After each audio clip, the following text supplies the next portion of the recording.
Hey guys, it's me, Madison. It's a beautiful day and I have nothing to do, so I just thought, today I would just bless you with a story. What I'm going to be talking about today is something called the molting period, often nicknamed the moping period in an eagle's life. An eagle. Let me say that again, an eagle. We are talking about eagles today. Eagles. So, I know what you're thinking. Like, what the crap is the molting/moping period? Well, I'm gonna touch on this right now. It starts in the midlife of an eagle. Whenever they're just flying high one day and they see some ducks and some geese just walking along the ground, and they think, wow, I wonder what it would be like to live my life on the ground. So these eagles that are made to fly high swoop down and start to live among all of the other birds that live on the ground. Now these eagles who have swooped down to live on the earth, they can live a while. They can live a while like this, but before long they're awfully sick, and their claws have dulled, so they can't hunt, and their feet ache, so they don't really move, and they hang on to a low branch somewhere, and they have no strength, and their feathers start to fall out, and these eagles, they start to die, for lack of a better term. They start to die, and mildew ends up stacking up on their beaks, ends up weighing their head down, and so in the pictures you'll see of molting eagles, they have their eyes downcast, their head downcast, and they're sitting there and they're weak and they're dying. And while these eagles are sitting on this branch dying, every day other eagles who have been through the molting process and had gotten out alive drop the food that they have hunted for the molting eagles to eat. But rarely does a molting eagle actually make the effort to go over to the food and eat it, even if that food is going to be their only chance of life. Now say one of these molting eagles does eat the food that the other previous overcomer molting eagles had dropped and left for them. If they go and eat this food, they'll start to regain their strength. Enough so where they'll be able to fly back to their home, their mountain, their rock. Because an eagle never ever leaves its place where it was born. That's where it lives its whole entire life. So the same mountain, rock, cliff that they are born on is the same rock that they go back to whenever they regain their strength. Now when they're at this rock, when they come back home, the mildew that had stacked up on their beaks, they start to hit their head against the rock. They start to hit their head repeatedly against the rock until all the mildew has fallen off of their beaks and they can hold their head high again. Now, after they have the mildew gone, something remarkable happens. They climb out. They climb out onto the cliff and they spread their wings, and then water starts dripping from their eye all the way down their nose and then off their beak.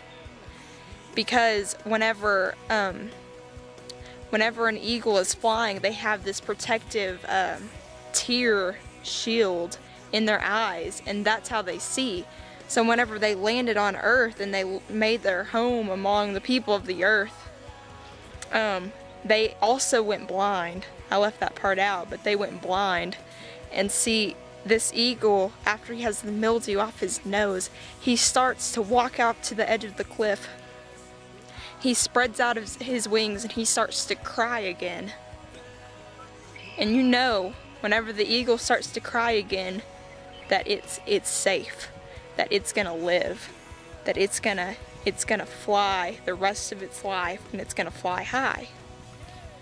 And so this eagle jumps off the cliff and just starts to fly again, and then lets out this shriek, like a victory cry, like, I just made it. You know, I could have died if I wouldn't have ate that food on the ground, but several of you have probably already made the connections between the eagle molting and the Christian walk. But for those of you who have not, I'm gonna explain. I think as soon as somebody is saved, they become an eagle and they are flying high, and they don't care what the world thinks. They don't care what the world says or how the world walks. They're just flying high with Jesus, and that's all they want. But there comes a time, I think, in everybody's life, this did happen to me already, that you start mistaking your freedom for bondage, and you mistake their bondage for freedom. And that's whenever we swoop down from the high place and just make our dwelling among men. And whenever we do that, we start to become blind. Like we can't cry anymore.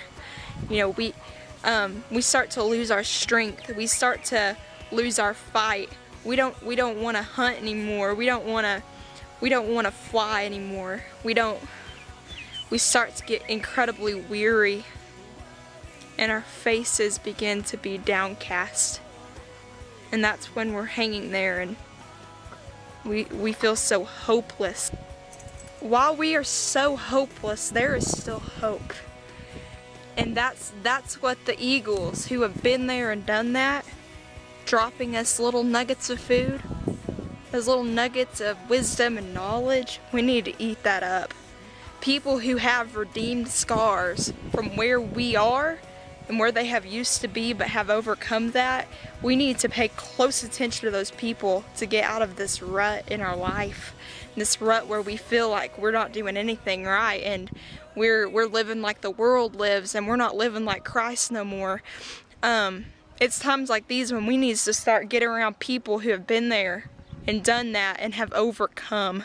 Because as we eat that food, we are going to regain some strength, and we're going to find first love.